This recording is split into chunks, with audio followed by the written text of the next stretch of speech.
Secretária, bom dia. Bom dia, Cileide? Sim, sou eu. Como vai, Cileide? Bom dia. Bom dia, tudo bem. Secretária, apesar de ser um guia e não um relatório, os números devem mudar pouco, porque afinal de contas o documento é do dia, já é deste ano. E a senhora mesmo está dizendo aí que há uma dúvida entre o passivo que vocês gostariam de ser incluído como dívida consolidada líquida e que não se sabe se vai ser. Quer dizer, de qualquer forma, sendo relatório ou guia, há de fato uma dúvida se Goiás poderá ser ou não elegível, é isso? Como eu sempre comentei, né? Essa é a dúvida, né? Assim, eu nunca deixei de falar e expressar de que esse era o grande ponto. É a questão dos critérios que eles utilizam e que nós utilizamos para considerarmos aí o que é dívida. Por exemplo, uma obrigação que a gente tem que cumprir e a gente vai cumprir, já falamos que vamos cumprir, diz respeito a 1,6 aí do salário de dezembro de 2018, que não foi muito, embora não tenha sido empenhado. No momento que nós regularizarmos esse procedimento, a gente vai pagar o salário de dezembro. Isso é uma obrigação. Isso aí veio para a gente como que a gente deveria, por exemplo, ser encarado como uma dívida, porque ele é uma dívida que vai ter que ser paga pela gente. A gente agora não tem só 13 folhas a pagar esse ano, a gente tem 14 folhas, mas esse é um montante, por exemplo, que não é incorporado, né, ou que eles entendem que não. Então tem outras, assim como tem esse 1,6, tem outros valores de passivos nossos que nós entendemos que temos a obrigação de pagarmos e que talvez eles, pelos critérios deles, eles estão avaliando se entram ou não. Então, novamente, voltamos ao mesmo item que eu sempre comentei. A dúvida está justamente nesse critério número 1, que a gente não sabe ainda se a gente vai atender ou não. Enfim, se a gente não atender, o grande problema para a gente, no fundo, é que a gente aí vai ter no nosso serviço da dívida, a gente vai ter que continuar honrando, assim como honrar também com a folha do 14º, né, essa folha de dezembro de 2018, que dentro das nossas receitas ali, elas estão muito ruins, porque nós já temos um déficit estrutural. Então, a ideia da gente entrar nesse programa e ter essa ajuda do governo federal, no fundo, é para nos desobrigar a termos que pagar aí juros e amortizações da dívida. Mas, se porventura eles não entenderem que assim será, que não aderimos ao programa, o que vai acontecer é que vamos ter que fazer um ajuste muito mais rigoroso nosso aqui, porque a gente não vai ter esse waiver, digamos assim, de ficarmos aí um ano podendo não pagar esse serviço da dívida, que gira em torno de uns 2 bilhões ano. E para a gente é muito significativo isso, né? Pois é, então, além dessa dívida com a folha de 1,6 bi que vocês gostariam de ver incluída na dívida consolidada líquida, o que mais que os seis gostariam de incluir e que há essa cautela por parte dos técnicos? Não, eu posso, assim, tem vários itens lá. Um item, só para te dar um exemplo, por exemplo, até esse 1,8 que sobra, né, porque na verdade está vindo um déficit de 3,4 para o nosso período, esse 1,8, por exemplo, teriam que avaliar quais são esses contratos que de fato a gente vai ter que pagar. Isso é uma outra coisa, tá, que também poderia ser vista. Outra que poderia ser vista é uma dívida que nós temos com a Enel. Tá, uma dívida que a Enel entende que nós somos credores, nós entendemos que nós somos devedores, nós entendemos que eles são credores, e aí não se torna uma dívida consolidada líquida, talvez por alguns critérios, é isso que a gente está discutindo. Entra ou não entra? Então, tem vários itenzinhos que a gente tem que entender se dentro da metodologia deles entra ou não entra. Eles têm todo um marco legal e aí tem que ir item a item e ver. Então, no fundo, é isso. Secretária, essa conclusão sai hoje ou não? Não, de novo. Hoje acaba a missão. né? Depois vem um relatório deles, aí é o relatório, que até agora não tem relatório, tá? Que foi entregue logo no início da missão é um guia. Sim, né? sim, Se sim. esse guia fosse o relatório, eles nem precisariam ter vindo aqui, porque esse guia eles já tem pronto lá no computador deles para todos os estados, né? Sim.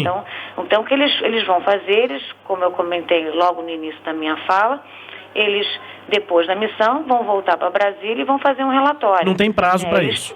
Não, eles não deram um prazo. Eu imagino assim, que não mais tardar que 20 dias, isso deva estar pronto, mas eu não posso te assegurar, porque aí é um procedimento interno do Tesouro, e eles não comentam muito, eles são muito reticentes Discreto, secretário. em dar alguma previsibilidade sobre isso, porque eles entendem toda a sensibilidade, a fragilidade política da situação, e eles não querem de maneira alguma, eu entendo até, se eu fosse eles eu faria o mesmo, eles não querem entrar dentro da política de cada estado, né? Eles são técnicos do Tesouro, são pessoas, quer dizer, do Ministério da Economia, são pessoas que estão querendo avaliar se tecnicamente a gente está condizente ou não. Então, no fundo, é sentar e esperar um pouco para ver se a gente vai entrar ou não.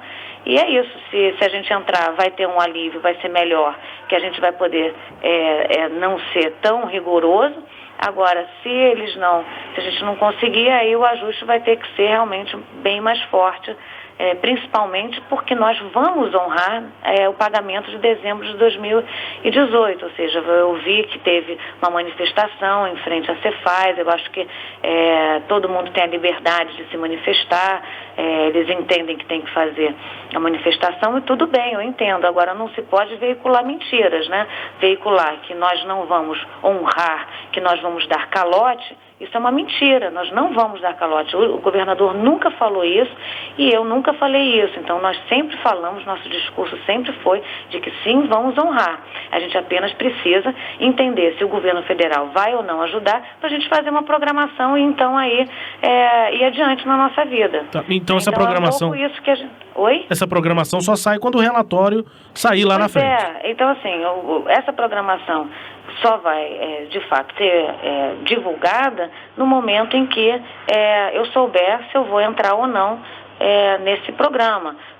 De repente, aí tem que conversar com as pessoas do Tesouro, que uma parte é a parte deles terem a burocracia de sair um relatório, que não sei, o ministro tem que assinar, o outro tem que assinar, não sei exatamente como se dá a burocracia deles interna, quanto isso demora, mas obviamente a gente já vai ter aí, mesmo se o relatório demorar um mês, por exemplo, eu entendo que se eles já tiverem toda a parte de fundamento já escrita, eu acho que vai ter uma comunicação informal para poder entender se a gente vai se insere ou não, para a gente poder tocar a nossa vida aqui, né, e ir adiante com as nossas programações, porque a gente já está fazendo, a gente já tem assim programado o que pode, o que não pode acontecer. A gente quer só saber qual o caminho que a gente vai tomar, né? Para a gente poder já logo acabar com essa incerteza, que eu sei que é angustiante para todo mundo, mas podem ter certeza que a gente está fazendo o máximo aqui